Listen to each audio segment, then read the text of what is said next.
সত্যেন্দ্রনাথের কাব্য সঞ্চয়ন আমাদের আজকের আলোচনার বিষয়। সেই আলোচনায় আমরা অংশগ্রহণ করব বা সেই আলোচনা এখন আমরা করব। সেই সেই সত্যেন্দ্রনাথ সম্পর্কে কথা বলবো, যিনি রবীন্দ্রনাথের প্রভাবে এবং আশীর্বাদ শিরোধার্য করে কাব্যক্ষেত্রে অবতীর্ণ হয়েছিলেন এবং খুব স্বল্প জীবন অতিবাহিত করে মাত্র 40 বছরে তাঁর জীবনান্ত হচ্ছে। এর মধ্যেই তিনি তার কবি প্রতিভার পরিচয় দিয়েছেন। তার প্রভাবে বাংলা কবিতার মধ্যে রোমান্টিক আবেগের সঙ্গে জ্ঞান, তত্ত্বকথা, ক্লাসিক এই সব কিছু যেন যুক্ত হয়ে গেছে। এবং এই যুক্ত হওয়ার কারণ হিসেবে বলা যেতে পারে যে তিনি ছিলেন অক্ষয় কুমার দত্তের পৌত্র। অক্ষয় কুমার দত্তকে না, যিনি বাঙালির সাহিত্যে বা বাংলা সাহিত্যে জ্ঞানবাদী বা জ্ঞান চর্চার যে পরিসর নির্মাণ করেছিলেন, সেই অসামান্য পণ্ডিত 19 শতকের সংস্কার মুক্ত যে নির্মোহ মন নিয়ে বুদ্ধির কেন্দ্রিক চর্চার যে সূত্রপাত করেছিলেন এবং দীর্ঘ সময় তত্ত্ববোধিনী পত্রিকার সম্পাদনার দায়িত্ব পালন করেছেন, সেই অমরেন্দ্রনাথ দত্তের পৌত্র ছিলেন এই সত্যেন্দ্রনাথ দত্ত। তাই তার পিতামহের কাছ থেকে পাওয়া পৈতৃক সম্পত্তি রূপে তার কবিতার মধ্যে আমরা অনেকগুলি বিষয় পাই, বুদ্ধির চর্চা, জ্ঞান, তাত্ত্বিকতা, ক্লাসিক সাহিত্য সবকিছু। এবং তার কাব্যগুলি বিশেষ করে উল্লেখযোগ্য যেগুলি বেনু ও বীণা, তীর্থসলিল, তীর্থরেণু, কুহু কেকা এসব তো রয়েছে। এছাড়াও তিনি একখানি উপন্যাস রচনা করেছিলেন এবং একখানি নাটকও রচনা করেছিলেন, যার নাম একটু মনে রাখা প্রয়োজন। সেটি হলো জন্মদুখী এবং জন্মদুখী নামে একটি উপন্যাস এবং রঙ্গমল্লী নামে একটি নাটক। কিন্তু এগুলির জন্য তার খ্যাতি নয়। রবীন্দ্র যুগে জন্মে তার রবীন্দ্রনাথের ছায়াতলে পুষ্ট হয়ে তিনি যে তার কাব্যক্ষেত্রে একটা বিচিত্র স্বাতন্ত্র্য দেখিয়েছিলেন এবং তার জন্যই তিনি বাংলা সাহিত্যে স্মরণীয় হয়ে রয়েছেন। রবীন্দ্রনাথ তাকে ছন্দ রাজা বলতেন। বাস্তবিকই ছন্দের কারুকার্য বা ছন্দের কারুকর্মে তার একটা বিচিত্র কাজকর্মের জায়গা ছিল। তার শব্দ যোজনার অভিনব বৈচিত্র্য বলো বা বাকভঙ্গিমার একটা প্রয়োগ কৌশল ইত্যাদির দিক থেকে তার অবশ্যই একটা উল্লেখযোগ্য জায়গা রয়েছে। তা আমাদের সেই উল্লেখযোগ্য জায়গার মধ্যে থেকে আমাদের কয়েকটি কবিতা পাঠ্য রয়েছে।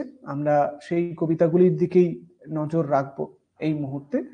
আমাদের অলরেডি স্টাডি নোট তোমাদের দেওয়া আছে, তোমরা জানো। সেই স্টাডি নোটকে সামনে রেখেই একটু পড়াচ্ছি। সত্যেন্দ্রনাথ দত্ত 1882 থেকে 1922, 40 বছরের জীবন তার। কাব্য সঞ্চয়ন প্রকাশিত হচ্ছে মৃত্যুর পরে 1930 সালে। এখান থেকে আমাদের যক্ষের নিবেদন, সাগর তর্পণ, চম্পা, সেবাজাম, মনীষী মঙ্গল এবং গঙ্গার হৃদি বঙ্গভূমি, এই কবিতাগুলি, এই 6টি কবিতা পাঠ্য রয়েছে। তার উল্লেখযোগ্য গ্রন্থাবলীর নাম এখানে লিখেছি: সবিতা, সন্ধিক্ষণ, বেনু ও বীণা, হোমশিখা, তীর্থসলিল, তীর্থরেণু, ফুলের ফসল, জন্মদুখীর কথা বললাম, বারোয়ারি, জন্মদুখী ও বারোয়ারি তার উপন্যাসের কথা বললাম, তার নাটকের কথা বললাম রঙ্গমল্লী।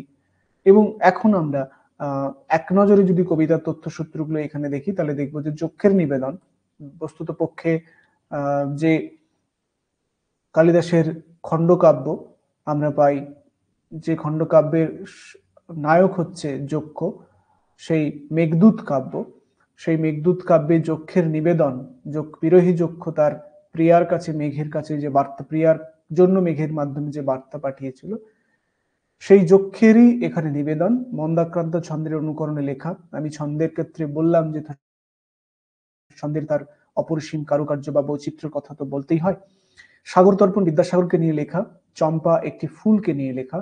এছাড়া মনীষী মঙ্গল, যেটি বিজ্ঞানাচার্য ডাক্তার শ্রীযুক্ত জগদীশ চন্দ্র বসু মহাশয়ের সম্বর্ধনা উপলক্ষে রচিত, এই উল্লেখযোগ্য কবিতাগুলির বিষয়ে আমরা এখন একটু একটু করে পড়তে পড়তে কবিতাগুলি দেখতে দেখতে যাব।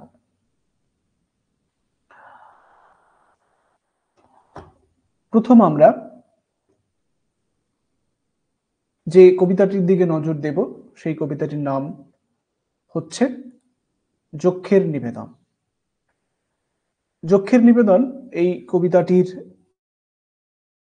মন্দাক্রান্ত ছন্দের অনুকরণে যে লেখা, তিনি সেটি নিজেই বলতে চাইছেন, বলছেনও। তা এই কবিতাটির মধ্যে যক্ষের মুখ দিয়ে কি ব্যথিত হৃদয়ের কথা প্রকাশিত হয়েছে কিনা সেটা আমরা একটু দেখতে পারি, এবং এখান থেকে কি ধরনের প্রশ্ন আসতে পারে সেটাও আমরা একটু দেখতে পারি। প্রথমত, কবিতা এবং কাব্যগ্রন্থের বিষয়ে প্রশ্ন আসতে পারে। কোন কাব্যগ্রন্থের অন্তর্গত, কোন ছন্দে লেখা, এই ধরনের সাধারণ যেমন প্রশ্ন, যেমন যক্ষের নিবেদন কোন ছন্দের অনুকরণে লেখা? সংস্কৃত মন্দাক্রান্ত ছন্দের অনুকরণে লেখা এই কবিতাটি।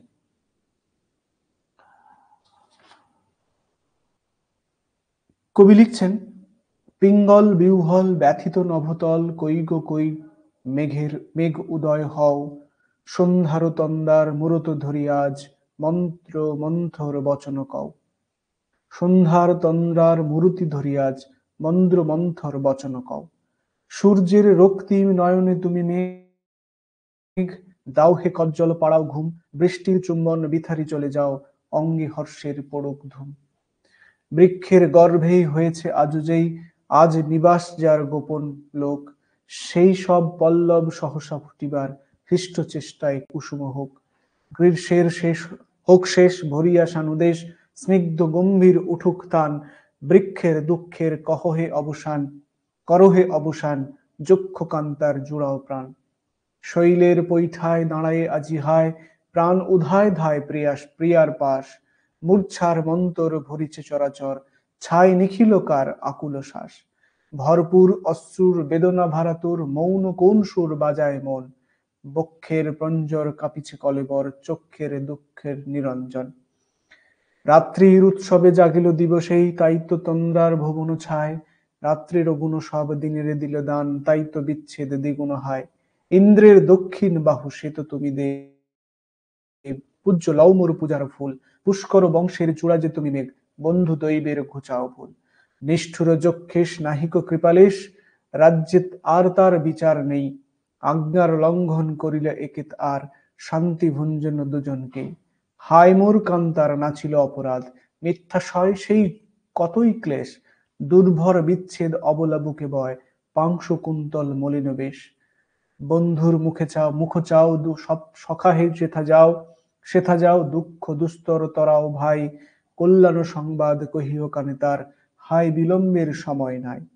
বৃন্তের বন্ধন আশাতে বাঁচে মন, হাই গো বল তার কতই আর, বিচ্ছেদ গ্রীষ্মের তাপেতে সে শুকায়, যাও হে দাও তাই সলিল ধার। নির্মল হোক পথ শুভ নিরাপদ, সুদুর্গম নিকট হোক, হ্রদ নদ নির্ঝর নগরী মনোহর, সৌধ সুন্দর জোড়াক চোখ। চঞ্চল খঞ্জন নয়ন নারীগণ, বর্ষা মঙ্গল করুক গান, বর্ষার সৌরভ বলাকা কলারব, নিত্য উৎসব ভরুক প্রাণ। পুষ্পের তৃষ্ণার করহে অবসান, হোক বিনিশেষ যুথির ক্লেশ, বর্ষায় হায় মেঘ প্রবাসী নাহি সুখ, হায় গো নাই সুখের লেশ। যাও ভাই একবার মুছাতে আঁখি তার, প্রাণ বাঁচাও মেঘ সদয় হও, বিদ্যুৎ বিচ্ছেদ জীবনে না ঘটুক, বন্ধুর আশিস লও। একেবারে বর্ষা যেমন প্রকৃতিকে নতুন নতুন করে একেবারে ভরিয়ে তুলেছে, সেই ভরিয়ে তোলা মুহূর্তটিকে কবি একেবারে কাব্যের মধ্যে তুলে আনছেন, কবিতার মধ্যে তুলে আনছেন। যেভাবে সারা পৃথিবী পরিক্ষান্ত্র হয়ে উঠেছে, সারা পৃথিবী একেবারে এখানে গভীর হয়ে উঠে এসেছে, সারা পৃথিবী শুষ্ক হয়ে উঠেছে, সেখানে এক ফোঁটা বৃষ্টি যেভাবে নতুন প্রাণকে সৃষ্টি করতে পারে, ঠিক যেন এখানেও যক্ষের কথার মধ্য দিয়ে সেই ক্লান্তিকর জীবন থেকে তার যেন মুক্তি তৈরি হচ্ছে। সে যেন মেঘকে বলছে যাও, তার প্রিয়ার কাছে গিয়ে তার কথা যেন সে বলে আসতে পারে। এই অসাধারণ, এই অসামান্য যে যে কাব্য, যে বিচ্ছেদের থেকে উত্তীর্ণ হওয়ার যে কাব্য, মানুষের যে বিচ্ছেদের যে বলা যেতে পারে একটা নবরূপায়ণ হতে পারে, সেইটি আমরা বিশেষ করে এই কবিতার ক্ষেত্রে দেখতে পাই। মন্দারকান্তা ছন্দ একেবারে সংস্কৃত একটি ছন্দ। সংস্কৃত ছন্দ রীতির ক্ষেত্রে আমরা নির্দিষ্ট করে গণ পাই, যে এক একটি ছন্দের এক একটি শব্দের এক একটি করে তার ওজন রয়েছে, নির্দিষ্ট করে ওজন রয়েছে। সেই গণ ভেদেই সেখানে ছন্দের রীতি হয়। তা তিনি সেই একেবারে শব্দগুলিকে ধরে ধরে এখানে নিয়ে আসছেন, মন্দারকান্তা ছন্দ ধরে ধরে মন্দারকান্তা ছন্দের রীতি এখানে নিয়ে আসছেন। আমরা মন্দারকান্তা ছন্দের বৈশিষ্ট্য ইত্যাদি বিষয়ে পরের দিনের ক্লাসে আলোচনা করব, আমাদের ছন্দের ক্লাসে। আজকে আমরা কবিতাগুলোর বিষয়ে একটু নজর দিই, যে বিস্তারিতভাবে কবিতাগুলিতে কি কি বিষয় এসেছে। এরপরে আমাদের রয়েছে যে কবিতাটি, সেটি হলো আমাদের সাগর তর্পণ। সাগর তর্পণ বস্তুত পক্ষে বিদ্যাসাগর মহাশয়কে নিয়ে লেখা তার কবিতা, যে বীর সিংহের সিংহ শিশু বিদ্যাসাগর বীর, উদ্বেলিত দয়ার সাগর বীর যে সুগম্ভীর, সাগরে যে অগ্নি থাকে কল্পনা সে নয়, তোমায় দেখে অবিশ্বাসীর হয়েছে প্রত্যয়। প্রকৃতপক্ষে বিদ্যাসাগরের মধ্যে সেই অসীম আগুন রয়েছে, যে আগুন সমস্ত কুসংস্কারকে পুড়িয়ে দিতে পারে। নিঃস্ব হয়ে বিশ্বে এলে দয়ার অবতার, কোথাও তবু নোয়াও নিশির জীবনে একবার, দয়ায় স্নেহে ক্ষুদ্র দেহে বিশাল পারাবার, সৌম্য মূর্তি তেজের স্ফূর্তি চিত্র চমৎকার, নামলে একা মাথায় নিয়ে মায়ের আশীর্বাদ, করলে পূরণ অনাথ আতুর অকিঞ্চনের স্বাদ, অভাজনে অন্ন দিয়ে বিদ্যা দিয়ার, অদৃষ্টের ব্যর্থ তুমি করলে বারংবার, 20 বছরে তোমার অভাব পূরল না কো হায়, 20 বছরের পুরানো শোক নতুন আজও প্রায়, তাই তো আজি অশ্রুধারা ঝরে নিরন্তর, কীর্তি ঘন মূর্তি তোমার জাগে প্রাণের পর, স্মরণ চিহ্ন রাখতে পারি শক্তি তেমন নাই, প্রাণ প্রতিষ্ঠা নাই যাতে সে মূরত নাহি চায়, মানুষ খুঁজি তোমার মতো একটি তেমন লোক, স্মরণ চিহ্ন মূর্ত যেন ভুলিয়ে দেবে শোক, রিক্ত হাতে করবে যে জন যোগ্য বিশ্বজিৎ, রাত্রে স্বপন চিন্তা দিনে দেশের দশের হিত, বিঘ্ন বাধা তুচ্ছ করে লক্ষ্য রেখে স্থির, তোমার মতন ধন্য হবে চাই সে এমন বীর, তেমন মানুষ না পাই যদি খুঁজবো তবে হায়, ধুলায় ধূসর বাঁকা চটি ছিল যা ওই পায়, সেই যে চটি উচ্চে যাহা উঠত একবার, শিক্ষা দিতে অহংকৃতের শিষ্ট ব্যবহার, সেই যে চটি দেশি চটি বুটের বাড়া ধন, খুঁজবো তারে আনবো তারে এই আমাদের পণ, সোনার পিড়েই রাখবো তারে থাকবো প্রতীক্ষায়, আনন্দহীন বঙ্গভূমির বিপুল নন্দী গায়, রাখবো তারে স্বদেশ প্রীতির নতুন ভিতের পর, নজর কারো লাগবে না কো অটুট হবে ঘর, মুছিয়ে মোরা রাখবো তারে উচ্চে সবাকার, বিদ্যাসাগর বিমুখ হত অমর্যাদায় যার, শাস্ত্রে যারা শস্ত্র গড়ে হৃদয় বিদারণ, তর্কে যাদের অর্ক ফলার তুমুল আন্দোলন, বিচার যাদের যুক্তিবিহীন অক্ষরে নির্ভর,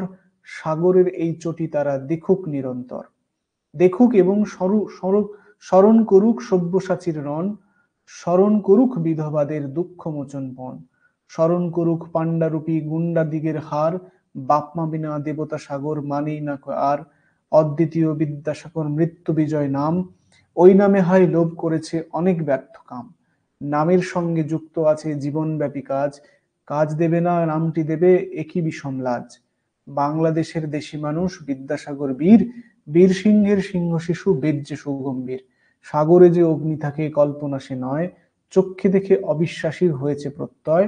তাহলে এই চরণটি দুবার ফিরে ফিরে এসেছে, ধ্রুপপদের মতো দুবার ফিরে এসেছে। এখানে দুটো ঘটনা বিশেষ করে বলা হচ্ছে। একটা ঘটনা একেবারে চটি, বিদ্যাসাগরের চটি ছুঁড়ে মারার ঘটনা নিশ্চয়ই মনে আছে, যে নীলদর্পণ নাটক যখন অভিনয় হয়েছিল, এটা মূলত মনে করা হয় যে লোকপ্রবাদ বা লোকবিশ্বাসের জায়গা। সেখানে যখন ওই মেয়েটিকে অত্যাচার করছে সাহেবেরা, সেই দৃশ্যটা দেখে বিদ্যাসাগর নাকি চটি ছুঁড়ে মেরেছিলেন। যদিও এটিকে পরবর্তী ক্ষেত্রে মানে বলা যেতে পারে, মানে এটা জনপ্রবাদ হিসেবে এসেছে, মানে মানুষের মুখে মুখে কাহিনী তৈরি হয়েছে, কিন্তু সেটাকে এখানে কবিতার মধ্যে আনা হচ্ছে, তার চটি প্রতিবাদের চটি ছুঁড়ে মারা। এবং আরেকটি বিষয় হচ্ছে, এখানে আমরা দেখতে পাচ্ছি যে তার যা বিধবা বিবাহ প্রবর্তনের ক্ষেত্রে যে শাস্ত্রীয় যুক্তিগুলিকে তুলে তুলে আনা এবং বিশেষ করে সকলের শাস্ত্রীয় ক্ষেত্রে তাকে বাধা প্রদান করার যে চেষ্টা করছে, সেই দুটি বিষয়কে বিদ্যাসাগর যেভাবে সুদৃঢ় হাতে তার মোকাবিলা করতে চেয়েছিলেন বা করেছিলেন, সেই জায়গাটি এখানে পরিষ্কারভাবে উঠে এসেছে। এটি একটি বিশেষ করে বলবার, এবং তিনি সেই রকমই শিশুকে কামনা করছেন যারা তার অনুপ্রেরণায় বা তার মতো করে তার দেখানো পথে এগিয়ে যেতে পারবে, তার সেই সচেতন হৃদয় এবং মন নিয়ে আসতে পারবে। তাই প্রকৃতপক্ষে কবির রচনার মধ্যেই আমরা সমস্ত রচনার মধ্যে, সেটা আগের যক্ষের নিবেদন হোক বা সাগর তর্পণ হোক, দুটো ক্ষেত্রে আমরা দেখতে পেলাম যে একটা সচেতন মন বা হৃদয় তার প্রতিনিয়ত জাগ্রত ছিল। সেই সচেতন মনটিকেই কবিতার ক্ষেত্রে তিনি যেন ধরতে চেয়েছেন, কবিতার ক্ষেত্রে উঠে আসতে চেয়েছেন। যেমন আরেকটি সচেতন মন নিয়ে চম্পা, একটি গ্রীষ্মে ফোটা একটি চাপা ফুল, তাকে নিয়ে তিনি লিখছেন, তার যেন আত্মপ্রতিকৃতি বা আত্মকথা লিখছেন যে আমারে ফুটিতে হলো বসন্তের অন্তিম নিঃশ্বাসে, বিষণ্ণ যখন বিশ্ব নির্মম গ্রীষ্মের পদানত, রুদ্র তপস্যার বনে আধো ত্রাসে আধিক উল্লাসে, একাকী আসিতে হলো সাহসিকা অপ্সরার মতো। একেবারে যেন যখন চারিদিকে রুক্ষতায় ভরে গেছে, চারিদিকে একেবারে শুষ্কতায় ভরে গেছে, সেই সময় গভীর প্রত্যয়ে যেন চাপা ফুল এসে ফুটেছে তপস্যার বনে আধো ত্রাসে আধিক উল্লাসে। বনানী শোষণ ক্লিষ্ট মর্মর উঠিল একবার, বারেক বিমর্ষ কুঞ্জে শোনা গেল ক্রান্ত কুহুস্বর, জন্ম যবনিকা প্রান্তে মেলি নব নেত্র সুকুমার, দেখিলাম জলস্থল শূন্য শুষ্ক বিহল জর্জর, তবু এনু বাহিরিয়া বিশ্বাসের বৃন্তে বেপমান, চম্পা আমি খরতাপে আমি কভু ঝরিব না মরি, উগ্র মধ্য সমরুদ্র যার তেজে বিশ্ব মুহ্যমান, বিধাতার আশীর্বাদে আমি তা আজ সহজে পান করি। যে রুদ্র প্রবল প্রতাপে চারি বিশ্বকে একেবারে যেন শুষ্ক করতে শুরু করেছে, সেই বিধাতার আশীর্বাদে চম্পা বা চাঁপা ফুল তাকে যেন গ্রহণ করছে। ধীরে এনু বাহিরিয়া উষার আতপ করি ধরি, মূর্ছে দেহ মোহে মন মুহুর্মুহু করি অনুভব, সূর্যের বিভূতি তবু লাবণ্য দিতেছে তনু ভরি, দিন দেবে নমস্কার আমি চম্পা সূর্যেরই সৌরভ। সূর্যেরই সৌরভ রূপে, সৌন্দর্য রূপে যেন সে প্রতিভাত হচ্ছে, যখন চারিদিকে একেবারে বিদীর্ণ হয়ে যাচ্ছে, একেবারে কাঠফাটা রোদ্দুরে, সেই বিদীর্ণতার সময় একটি চাঁপা ফুল যেন সূর্যের সৌরভ হয়ে নিজেকে প্রস্ফুটিত করছে। এই যে অসামান্য একটা আত্মত্যাগ, অসামান্য একটা গভীর ব্যঞ্জনা বা গুরুতম একটা প্রেরণা যে রয়েছে, সেইটিকে সেটা যেন কবিতা একটা স্থূল সীমাতে আটকে যায় না, যেন মনে হয় একটা প্রত্যক্ষ একটা জীবন থেকে একটা একটা একেবারে অন্য জীবনের কথা যেন বলতে থাকে, সেটা চাঁপা হোক বা অন্য যে কোনো কবিতার ক্ষেত্রেই হোক। পরবর্তী আমাদের কবিতার মধ্যে রয়েছে গঙ্গা হৃদি বঙ্গভূমি। গঙ্গা হৃদি বঙ্গভূমি, যেহেতু গঙ্গার হৃদয় ভূমিতে গঙ্গা, মানে বঙ্গর হৃদয় ভূমিতে গঙ্গা বয়ে গেছে, সেই বয়ে যাওয়া গঙ্গার যেন আহ্বান করছেন, ধ্যানে তোমার রূপ দেখি গো স্বপ্নে তোমার চরণ চুমি, মূর্তিমন্ত মায়ের স্নেহ গঙ্গা হৃদি বঙ্গভূমি, তুমি জগৎধাত্রী রূপা পালন করো পীযুষে দান, মমতা তোর মধুর হলো নবীন ধ্যানে, পদ্ম তোমার পায়ের অঙ্ক ছড়িয়ে আছে জলে স্থলে, কেয়া ফুলের স্নিগ্ধ গন্ধ নিঃশ্বাসে তোর হৃদয় বলে, সাগরে তোর শঙ্খ বাজে শুনিতে যে পায় রাত্রি দিবা, হিমাচলের তুষার চিরে চক্র তোমার চলেছে কিবা, দেখছি গো রাজরাজেশ্বরী মূর্তি তোমার প্রাণের মাঝে, বিদ্যুতে তোর খড়গ জলে বজ্রে তোমার ডঙ্কা বাজে, তুই অন্ন দিতে পিছপা নহিস বৈরীকে, গৌরী তুমি তৈরি তুমি গিরিরাজের গৌরীকে, লক্ষ্মী তুমি জন্ম নিলে বঙ্গসাগর মন্থনে, পারিজাতের ফুল তুমি গো ফুটলে ভারত নন্দনে। আমরা গঙ্গার উৎপত্তির কথা জানি, চন্দনে তোর অঙ্গপরশ হরস নদী কল্লোলে, শ্রাবণ মেঘে পবন বেগে তোমার কালো কেশ তোলে, শিবানী তুই করালি আলিয়া তোর খপরে, শত্রুভীতি জ্বলছে চিতা, ভুলছে ফোনা সর্পরে। বাঘিনী তুই বাঘবাহিনী, গলায় নাগের পৈতা তোর, চক্ষু জলে বাড়ব কুণ্ড, বহ্নি প্রলয় স্বপ্নভোর। অভয়া তুই ভয়ঙ্করী, কালো গো তুই আলোর নীড়, ভূগর্ভে তোর গর্জে কামান, টনক নড়ে নাগপতি। ভৈরবী তুই, সুন্দরী তুই, কান্তিমতী রাজরানী, তুই গো ভীমা, তুই গো শ্যামা, অন্তরে তোর রাজধানী। ভাট ফুলে তোর আগুন ঝাঁটায়, জল ছড়া দেয় বকুলতায়, ভাটশালীকে বন্দনা গায়, নকিব হেঁকে চাতক খায়। নাগকেশরে চামর করে, কোয়েল তোষে সঙ্গীতে, অভিষেকের বাড়ি ঝরে নিত্য চেরা পুঞ্জিতে। তোমার চেলি বন্যে বলে, প্রজাপতি হয় তাঁতি, বিনি প্রসুর প্রশম তোমায়, যোগায় কাপাস দিন রাতি। একেবারে গঙ্গার তীরবর্তী সমস্ত প্রাকৃতিক অনুষঙ্গগুলোকে কবি বলছেন। পরগাছা ওই মল্লি আলী, বিনি সুতার হার গাথা, অশ্বত্থ বট ছাতিম পাতার, ছায়ায় ছাতা তোর মাথা। তুই যে মহালক্ষ্মী রূপা, তুই যে মণিকুণ্ডলা, ইভ হ্রদে করবি তোর ছন্ন কানন কুন্তলা। ভান্ডারে তোর নাইকো চাবি, বাইরে সোনা তোর যত, মাটিতে তোর সোনা ফলে কে আছে বল তোর মতো। তোর সোনা সুবর্ণ রেখার, এখানে একটি নদীর নাম, রেখায় রেখায় থিতিয়ে রয়, ছুটবে কে পারস্য সাগর, মুক্তা সে তোর ঝিলেই হয়। ঝিলে তোমার মুক্তা ফলে, জলায় ফুলের জলসা রোজ, তোমার বিলে মাছরাঙা আর মানিক জোড়ার নিত্য ভোজ। তুষের ভিতর পীযুষ তোমার, জমছে দানা বাঁধছে গো, গাছের আগায় জল রুটি তোর, প্রথিক জনে সাজছে গো। ধূপছায়া তোর চেলির আঁচল, বুকে পিঠে দিছিস বেড়, গগন নীলে ভিড়ায় ডানা, শান্তি তোমার গগনের। গলায় তোমার সাত নরিহার, মুক্তা ঝুরির শতেক দেওর, ব্রহ্মপুত্র বুকের নারী, প্রাণের নারী গঙ্গাতর। একেবারে বঙ্গভূমির কথা বলছেন। প্রাণের নারী হচ্ছে গঙ্গা, ব্রহ্মপুত্র হচ্ছে বুকের নারী। কিরিটি তোমার বিরাট হীরা, হিমালয়ের জিম্মাতে, তোর কোহিনূর কাড়বে কেবল, নাগাল না পায় কেউ হাতে। তিস্তা তোমার ঝাপটা সিথি, যে দেখেছে সেই জানে, ডান কানে তোর বাঁকার ঝিলিক, কর্ণফুলি বাম কানে। বিশ্ববাণীর মৌচাকে তোর, চোয়ায় যশের মাক্ষী গো, দূর অতীতের কবির গীতি, তোর সুদিনের সাক্ষী গো। নানান ভাষা আজ পূর্ণ আজও, বঙ্গ তোর গৌরবে, তোমার গৌরবে। ভার্জিল এবং কালিদাস যোগ দিয়েছেন জয়রবে। কলহনের তোর সূর্য বাখান, বীর্য মহাবংশময়, দেশ বিদেশের কাব্যে জাগে, মূর্তি তোমার মৃত্যুঞ্জয়। জুঝলে তুমি বনের হাতি, নদীর গতি বশ করে, জিতলে চতুবঙ্গ খেলায়, নৌকা গজে জোর ধরে। শত্রু জয়ের খেললে গো শত্রুঞ্চ খেলা উল্লাসে, কল্লোলে রাজতরঙ্গিনী, গৌরসেনার জয় ভাসে। গঙ্গা হৃদি বঙ্গভূমি, ছিলে তুমি সুদুর্জয়, অঞ্জনেরই গিরি তোমার, সৈনী সবাই করতে ভয়। গঙ্গা হৃদি বঙ্গভূমি, ফৌজ আলোক জান্দারি, ঘরমুখ সে যে কোন হঠাৎ কেনা, জানে মুলতারি।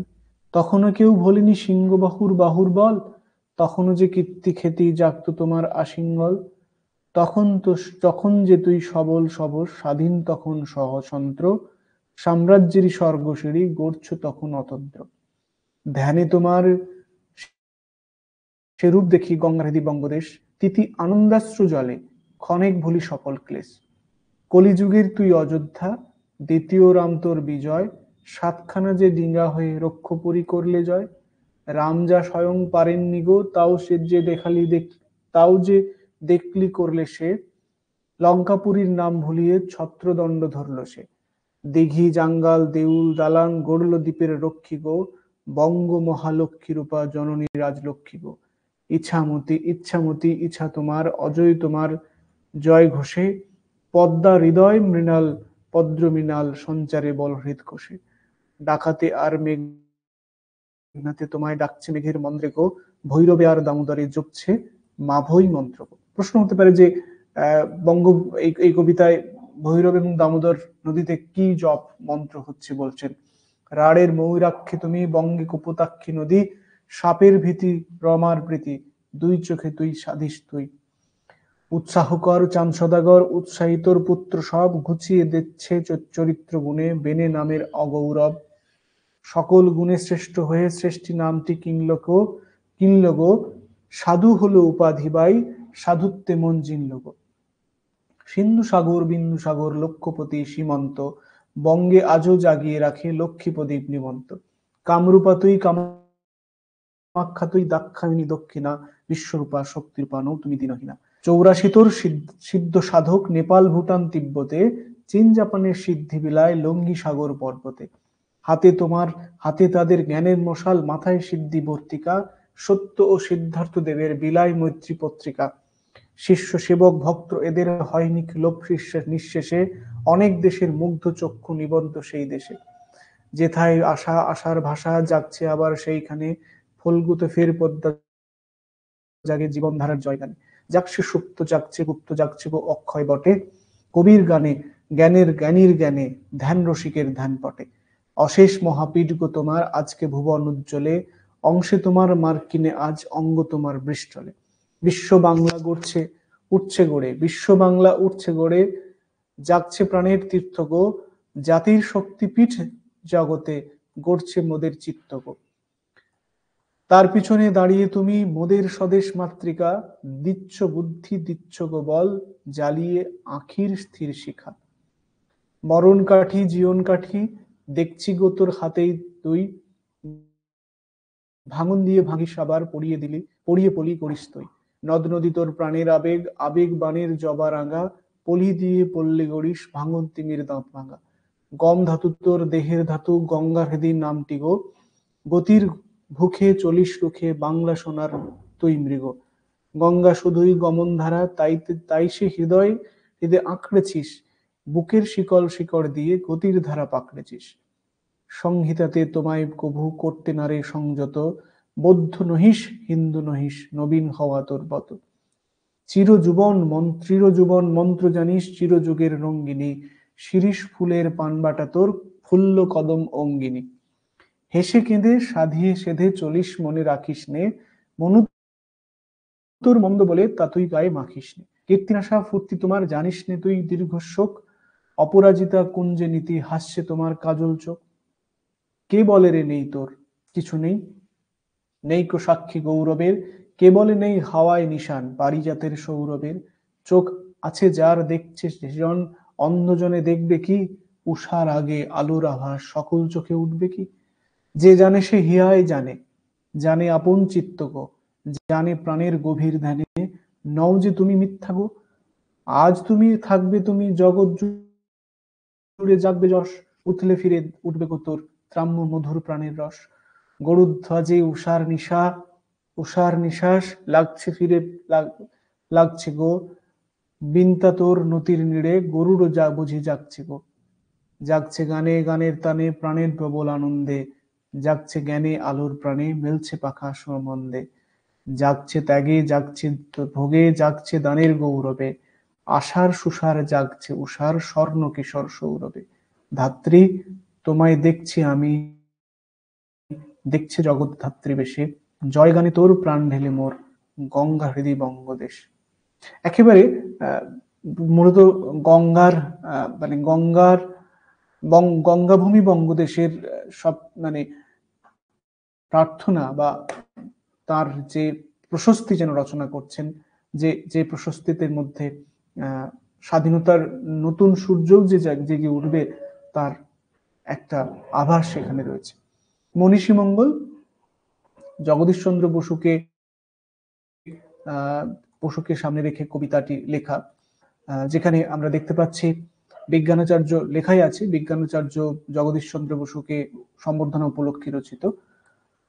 সেখানে কবিতায় লেখা হচ্ছে, জ্ঞানের মণি প্রদীপ নিয়ে ফিরিছ কে গো দুর্গমে, হেরিছ এক প্রাণের লীলা জন্তু জড় জঙ্গমে। অন্ধকারে নিত্য নব পন্থা করো আবিষ্কার, সত্য পথ যাত্রী গো তোমায় করি নমস্কার। একেবারে সত্য পথের যাত্রী, আমরা তাকে সত্য পথের যাত্রী বলে কবি বলছেন। দাস্যকালী যাহার ভালে জন্ম তব সেই দেশে, বিশ্বেরও নমস্য আজি প্রতিভা বিদ্যা উন্মেষে। গরুর তুমি গগনাড়ুর বিলহতা নিরসম্মত, দেবতা সমা ললাট তব স্ফুরে কি আঁখি অদ্ভুত। দরদি তুমি দরদ দিয়ে বুঝছ তৃণলতার প্রাণ, খনির লোহা প্রাণের লোহ পরশে তব স্পন্দমান। কুহ কি তুমি মায়াবী তুমি একই গো তব ইন্দ্রজাল, হুকুমে তব নৃত্য করে বনের তরু বনচাড়াল। মরমী তুমি চরম খোঁজা মরম শুধু খুঁজছে গো, লজ্জাবতী লতার কি যে সরম আছে তাহা বুঝছে গো। অজানা রাজপুত্র সম জ্বরের দেশে একলাটি, পশিয়া নিপ্র বালার ভালে ছোঁয়ালে একই হেমকাঠি। একেবারে যে মানে উদ্ভিদেরও যে প্রাণ রয়েছে সেই সেই সেই খোঁজটি জগদীশ চন্দ্র বসু করছেন এবং তা প্রমাণ করছেন।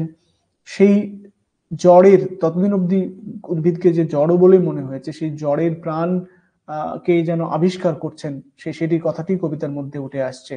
মরমী তুমি চরম খোঁজা মরম শুধু খুঁজছ গো, লজ্জাবতী লতার কি যে সরম আছে তাহা বুঝছ গো। হিমজা ছিল তপ্ত হলো মেলিল আঁখি মূর্ছিত, নতুন পরিচয়ের নবচন্দনেতে চর্চিত। বনের পরি তুল্য হায় জাগিল হাওয়া নিঃশ্বাসে, জড়েরা বলে মনের কথা তোমার প্রতি বিশ্বাসে। দ্বন্দ্ব যত জনম শোধ চুকাইয়া গেল অকস্মাৎ, চক্ষে হেরে নিখিল লোক জীবনে জড়ে নাই তফাৎ।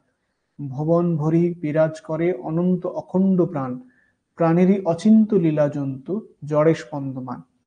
জ্ঞানের মহাসিন্ধু তুমি মিলালে যত নদ নদী, ব্রজমণি ছিদ্র করে প্রতিভা সব তীক্ষ্ণ দিক। আনন্দেরই স্বর্গে তুমি জ্ঞানের সিঁড়ি নিত্য হে, সত্য মহাসমুদ্রেতে সঙ্গ মেরি তীর্থ হে। অনুর চেয়ে ক্ষুদ্র যিনি জনক মহাসমুদ্রের, করিলে জ্ঞান গম্য তারে কি বিপ্রের কি শূদ্রের। দ্বন্দ্বহারা আনন্দেরে করলে পথ পরিষ্কার, সত্য পথ ধাত্রী ওগো তোমায় করি নমস্কার। একেবারে তার সত্যতার যে খোঁজটি, সেই খোঁজটিকেই তিনি এখানে তুলে আনছেন এবং সেই সত্যটি এখানে প্রতিভাত হচ্ছে। আমাদের শেষ কবিতা সেবাজাম, এই কবিতাটি আমাদের নির্বাচিত কবিতার মধ্যে শেষ। সেবাজাম না সেবাসাম কবিতাটি। আলোক হয়ে আলগোছেকে আছিস জগতে, জগন্নাথের ডাক এসেছে আবার মরতে। তফাৎ হয়ে তফাৎ করে নাইকো মহত্ব, দশের সেবায় শূদ্র হওয়ায় পরম দ্বিজত্ব। পিছিয়ে যারা পড়ছে তাদের ধরে নেভায় হাত, মিলিয়ে নেব কণ্ঠ আবার চলবো সাথে সাথ। জগন্নাথের রথ চলেছে জগতে জয় জয়, একটি কণ্ঠ থাকলে নীরব অঙ্গহানি হয়। সাথের সাথী পিছিয়ে রবে কাঁদবে নাকি মন, এমন শোভাযাত্রা যেহায় ঠেকবে অশোভন। চিত্তময়ী তিলোত্তমা ভাবাত্মিকা মোর, মর্তে এসে নন্দনেরই নিয়ে স্বপন ঘোর। তোমার আখির অমল আভায় ফুটাও অন্ধ চোখ, আদর্শেরই দর্শনেতে জনম সফলোক। জাগো কবির মানুষ রূপে বিশ্ব মনস্কাম, সর্বভূতে আত্মবোধে মহান সেবাসাম।